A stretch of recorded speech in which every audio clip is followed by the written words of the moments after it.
Добрый день! С вами журнал Мотоэксперт, я Дмитрий Федотов, и сегодня у нас на тесте очень необычный мотоцикл. Мотоцикл Кове Rally 450. Но прежде чем я начну вам рассказывать про мотоцикл, во-первых, извинюсь за жуткий ветер. Этот мотоцикл нужно было снимать в песке, его нужно снимать в песочнице, и у нас песок только здесь. Мы ехали почти 100 километров до Великой Пляжи, до Ульциня. Это на границе Черногории и Албании, и здесь этот мотоцикл можно раскрыть на асфальте.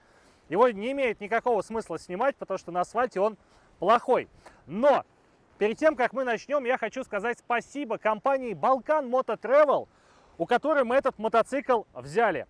Компания Balkan Moto Travel — это одна из самых крутых, а может быть и самая крутая компания на Балканах, и в Черногории уж точно, которая предлагает мотоциклы на прокат. Мотоциклы все новые, мотоциклы все интересные, есть очень широкий интересный парк, начиная от Сейфмота и Кове и заканчивая 1300-м GS Adventure. Все мотоциклы очень хорошо упакованы, хорошо подготовлены. Вам здесь выдадут шлем, покажут, куда ехать, а если вы хотите, можно и с гидом прокатиться по Черногории, который покажет вам самые нескромные места нашей замечательной страны. Ссылочку на Balkan Moto Travel я оставлю в описании. А теперь давайте про мотоцикл. Мотоцикл новый, появился он только в конце прошлого года, и я думаю, что в России их продавать вообще только с этого начнут. И мотоцикл очень необычный, и самое главное, он очень неоднозначный, очень какой-то противоречивый и спорный, потому что когда я увидел его первый раз, я сказал: вау! Такого не делал, я не скажу, что никто, потому что свои эксперименты были у Honda, которая, например, в нынешнем году выпустила 50 мотоциклов, лимитированную серию мотоциклов, которые заняли половину подиумов на Дакаре в нынешнем году. Наверняка что-то подобное было у КТМ, но вот китайцы впервые что-то подобное выкатили, и это очень круто. Он сделан просто изумительно, он очень интересный, он выглядит как настоящий гоночный раллийный мотоцикл. И это первое впечатление, оно было прям волшебным. Я ходил, капал на него слюнями и думал, какой же крутой мотоцикл. Потом я на него сел и поехал. И у меня ощущения были абсолютно противоположные. Я думал, какой он отвратительный, какой он ужасный. И как при такой интересной концепции, при таком интересном дизайне и при такой интересной реализации этой всей идеи, насколько же он плохо едет и насколько он мне не понравился. И потом я съехал на оффроуд, на грунтовке, на песочек, и этот мотоцикл раскрылся с третьей стороны. И вот даже сейчас, покатавшись на нем, я не могу сказать, этот мотоцикл хороший или плохой, но он очень интересный, и он заслуживает того, чтобы про это поговорить, это обсудить. И я понимаю людей, которые пойдут его и купят. И также понимаю людей, которые купят его и тут же продадут, потому что ездить на нем невозможно. Он очень необычный, интересный, и нам будет сегодня о чем с вами поговорить.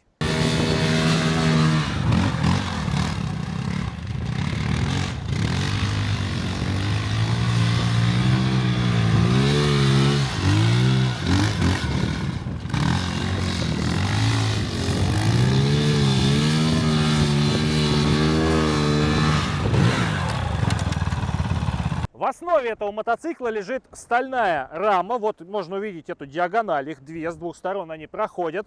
Подрамник прикручен отдельной деталью, и это не совсем пластиковый подрамник. Дело в том, что у нас роль подрамника выполняет дополнительный бензобак.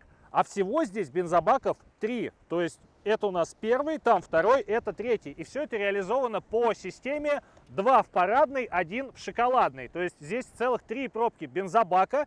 Общий объем у них в районе 30 литров, 31-32, в разных источниках пишут по-разному, но в любом случае этот мотоцикл хочется мне назвать бензовозом, потому что объем топлива, который он может брать на борт, практически такой же, как 1300 BMW GS Adventure. Это очень и очень солидно, особенно учитывая, что объем двигателя здесь всего 450 кубиков. Мотоцикл довольно легкий, его масса сухая 145, и где-то я еще увидел, что снаряженная 155, где между этими 10 килограммами 30 литров топлива плещется, для меня загадка. Но в любом случае мотоцикл очень легкий, и самое главное, что за счет того, что центр тяжести здесь низенький, он еще и ощущается еще более легким, чем он есть на самом деле. Это прям такой легкий эндурик. На съемках нас встретил очень крепкий ветер, да и сам маршрут к песчаным пляжам получился долгим. С мотоциклом хорошо познакомиться получилось, а вот записать качественный звук не очень. Да и собрать мысли в кучу получилось лишь сейчас. Очень уж противоречивый мотоцикл. Мне нравится, как он сделан. Его разрабатывали настоящие гоночные инженеры, которые понимают, каким должен быть мотоцикл. В нем нет ни одной лишней детали, в нем нет никаких дизайнерских фишек, ничего вообще. Чистый конструктор, рама, мотор, подвески и все. Бензобаки крепятся к раме, из украшательств на них только наклейки. Отверстия по бокам выполняют роль диффузоров радиаторов, а сами боковины баков, изготовленных из толстого мягкого пластика, не боятся царапин и падений. На них просто не видно царапин. А если один из них вы все же пробьете, не беда, здесь их целых два. Особенно интересен третий бак, который выполняет роль подрамника. На него крепится заднее крыло и на нем же лежит седло. А под седлом воздушный фильтр, аккумулятор, предохранители и блок мозгов. Все в шаговой доступности, в эталонном доступе для механиков. Я думаю, это самый удобный современный мотоцикл в плане ремонта и обслуживания. И это, конечно, попытка пойти против мейнстрима, где важнее казаться, а не быть. Итак, водительское место. Седло здесь, посмотрите, какое длиннющее. Седло довольно жесткое и имеет вот такую квадратность, которая вам впивается в ляжку. И в целом оно довольно узкое, ну как и положено эндуро. А высота от земли 960 мм, но как я понимаю, в качестве опции доступно седло пониже, которое высотой 910 мм от земли. И, тем не менее, мотоцикл высокий. Разумеется, он довольно узкий, несмотря на два огромных бензобака, он все равно не широкий. Здесь широкая перекладина руля, которая еще и закреплена на таких текстолитовых или резиновых втулочках, скорее резиновых, которые немножко демпфируют вибрации, немножко их гасят и делают наши поездки комфортнее, хотя вибраций на этом мотоцикле все же довольно много. Пульты простые, правый совсем примитивный, здесь только кнопка стартера и kill-switch, а левый чуть-чуть посложнее, здесь поворотники, звуковой сигнал и аварийка, плюс управление меню приборной панели. Меню здесь довольно простое, здесь мы можем отключить ABS на заднем колесе, отключить ABS целиком или все включить. Плюс к этому здесь есть бортовой компьютер, который показывает наш пробег, нашу среднюю скорость, наш средний расход топлива. У меня он сегодня 5,4 литра. То есть мы понимаем, что на 30 литрах в баке проехать можно почти 600 километров в совершенно нормальном ритме, не уж сильно экономля и упарываясь, что тоже очень-очень важно. Это практически рекордный запас хода. Вот, плюс напряжение бортовой сети, часики. Ничего особенного. Но, разумеется, указатель уровня топлива, температура, одометр, спидометр. Можем синхронизировать эту приборную панель с нашим смартфоном по Bluetooth и вывести, например, сюда какую-нибудь навигацию. Свет весь светодиодный. Очень мне нравится, как сделана фара. То есть здесь вот прям видно эти блоки отдельные, которые закреплены буквально на 4 болтах. То есть если мы где-то упали, фару разбили, нашли какую-нибудь самую дешманскую противотуманку, прикрутили, намертво примотали изолентой и куда нам надо доехали. То есть вот такая ремонтопригодность для мотоциклов, которые ездят вдали от асфальта и, разумеется, часто падают, это, конечно, очень-очень важно. И еще очень важно, обратите внимание, здесь практически нет никаких дуг защитных. То есть есть защита двигателя снизу, а боковинки сделаны из пластика, окрашенного в массе. Сам бак тоже сделан из белого пластика, то есть мотоцикл мы уронили, и отломать здесь, повредить что-то очень сложно. А если мы все-таки проткнули бак, так у нас их еще 2 штуки. И еще одна очень важная особенность, которая тоже нам говорит о назначении этого мотоцикла. Мотоцикл одноместный. Пассажирские подножки здесь вообще конструктивно не предусмотрены. И не предусмотрены они здесь, потому что владельцам этого мотоцикла никогда никто не даст. И женщину вам здесь возить не придется. Это мотоцикл для одного. Хотите ездить с любимой девушкой, хотите думать о семье, о будущем, о детях, купите какой-нибудь там CF Moto 450 MT, где можно ездить вдвоем. Этот мотоцикл для людей, которым уже терять нечего. Это вот к разговору о том, насколько круто сделан этот мотоцикл с точки зрения продуманности. Вот эти вот боковые обтекатели. Две половинки. Ветровое стекло. Они все связаны между собой и стоят на таких вот эксцентриках. То есть можно всю морду снять, открутив буквально, не знаю, 6-8 эксцентриков. Супер удобная история. Потом, что касается падений. Я вообще не знаю, зачем здесь нужны какие-то дуги, потому что это просто мягкие канистры полиэтиленовые. Но тем не менее, вот здесь стоит слайдер на случай, если какие-то большие скользячки на асфальте. Наверное, это может отработать. И, конечно, кофры. Жесткие кофры, наверное, сюда сложно повесить. Но багажная система сюда тоже есть.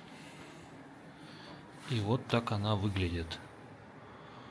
Супер просто, супер удобно, супер красиво. И какие-то шмотки сюда накидать опять же можно. Короче, мотоцикл мне это нравится все больше и больше.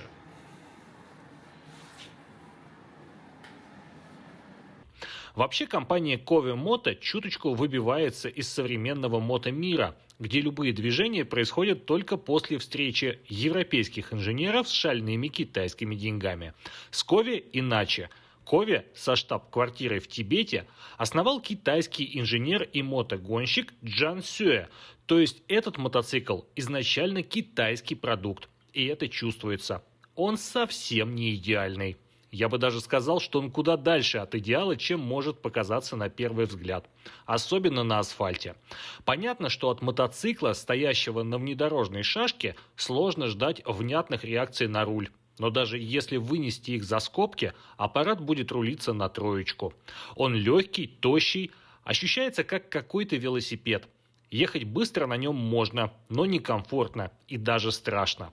Он не слишком стабилен, не очень понятен в дуге, да и тормоза просто отвратительные. Плавающий суппорт с одной стороны колеса – это вообще не про асфальт. Это про доехать до леса. Или до бампера впереди идущей машины, как повезет. Хорошо, что мотоцикл одноместный, поэтому любителям асфальтовых путешествий на Кове будет не так просто забрать в царство теней кого-то кроме себя. Ходы подвесок впечатляют. Спереди 305 мм, сзади 310. Дорожный просвет тоже больше 300 мм или 30 сантиметров. То есть мотоцикл очень и очень предназначенный для бездорожья. Это не двойного назначения мотоцикл. Это мотоцикл с одним лишь назначением ездить по бездорожью, ездить довольно далеко. При этом спереди стоит перевернутая вилка с очень толстыми трубами, и она, как и задний амортизатор, полностью регулируемая. Задний амортизатор, ко всему прочему, еще и работает через рычаги прогрессивной характеристики. И рычаги здесь такие достаточно мощные, алюминиевые, длинные, красивые. И, честно говоря, когда я на них смотрю, у меня сомнений в их надежности не возникает. Что же касается тормозов, то тормоза здесь, прям скажем, слабенькие. Спереди один тормозной диск, который работает с двухпоршневым плавающим суппортом. Правда, к нему подходит армированная магистраль. Сзади суппорт вообще однопоршневой. Все прям довольно скромно, но для мотоцикла, который ездит по оффроуду, по бездорожью, особо мощные тормоза и не нужны. Вдобавок к этому всему здесь есть система ABS. И эта система ABS, как и положено настоящему внедорожному мотоциклу, она у нас отключается. Но в любом случае тормоза здесь, вот просто думайте о них как о тормозах для оффроуда, потому что на асфальте эти тормоза прям слабенькие-слабенькие, и они совсем не для асфальта созданы. Что же до подвесок? Я вам хочу, забегая вперед, сказать, что они очень и очень перетянуты, то есть они прям жесткие. У них очень большой ход, но даже я своими 110 килограммами веса их как следует прожать не могу.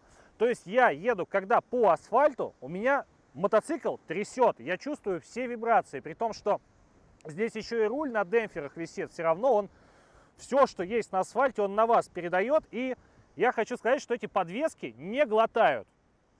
Есть подвески на какой-нибудь Yamaha VR 450, я ездил на ней по асфальту и по оффроуду, и там мотоцикл максимально мягкий, их не пробивает ни на каком оффроуде, но при этом прям мягонько-мягонько. Здесь этой мягкости нет и в помине, и я думаю, что недостаточно будет распустить настройки. Здесь нужно прям менять пружины, менять масло, и после этого они начнут работать как следует. Но в остальном довольно приятно. Колеса. Колеса здесь тоже правильные, внедорожные, 21 дюйм спереди, 18 дюймов сзади. И очень важный момент, который нужно прям учитывать всем людям, которым этот мотоцикл интересен.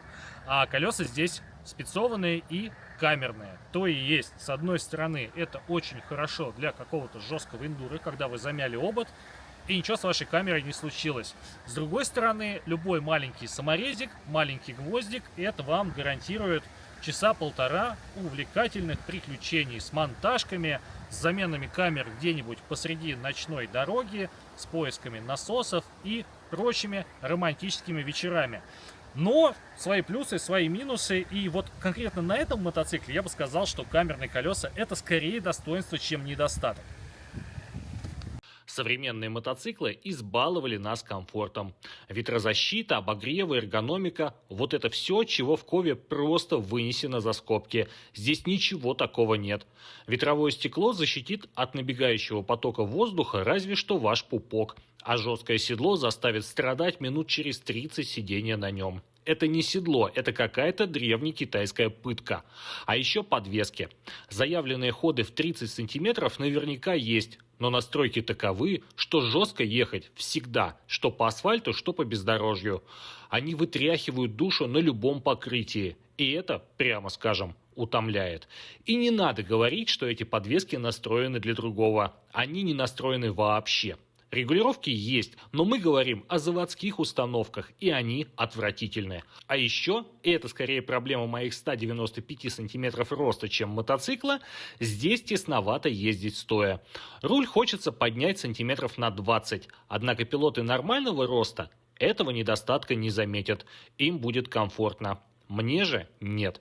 Вдобавок, высокое седло здесь сочетается с низким баком. Коленями я за него схватиться не могу, он чуточку ниже нужного. Но это, опять же, мои особенности, которые не касаются среднеразмерных пилотов. Двигатель 449 кубических сантиметров, один цилиндр, два верхних распредвала, все очень правильно, очень традиционно.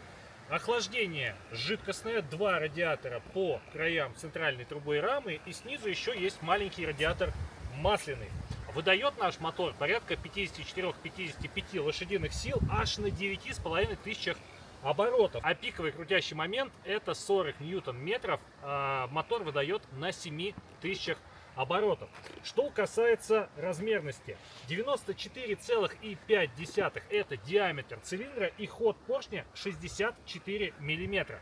То есть моторчик здесь супер короткоходный и верховой. И это очень хорошо для спортивного мотоцикла. Понятно, что там ковыряться в грязи, где-нибудь буксовать будет тяжело на маленьких оборотах. Но зато когда вы выкручиваете газ, у вас под ручкой есть, несмотря на довольно скромную кубатуру. И еще очень важная фишка, и это прям нужно проговорить, нужно это артикулировать. Мотор прям молниеносно откликается на поворот рукоятки газа. Там нет никакой задержки. Ты прям открываешь газ, и следующий рабочий ход поршня, он уже начинает набирать. Очень приятный мотор. Мне немножко не нравится звук, несмотря на то, что здесь такой псевдопрямоток. Он даже постреливает из глушителя на сбросе газа. Вот, но чуть-чуть он как будто сыроват. Мне чуть-чуть не хватает здесь низов. И все-таки мотор этот мне нравится.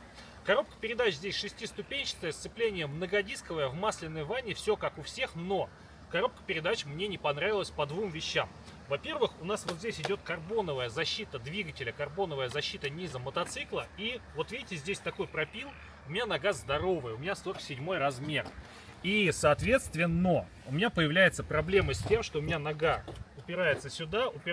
Мне неудобно заносить мысок под лапку, мне не очень комфортно.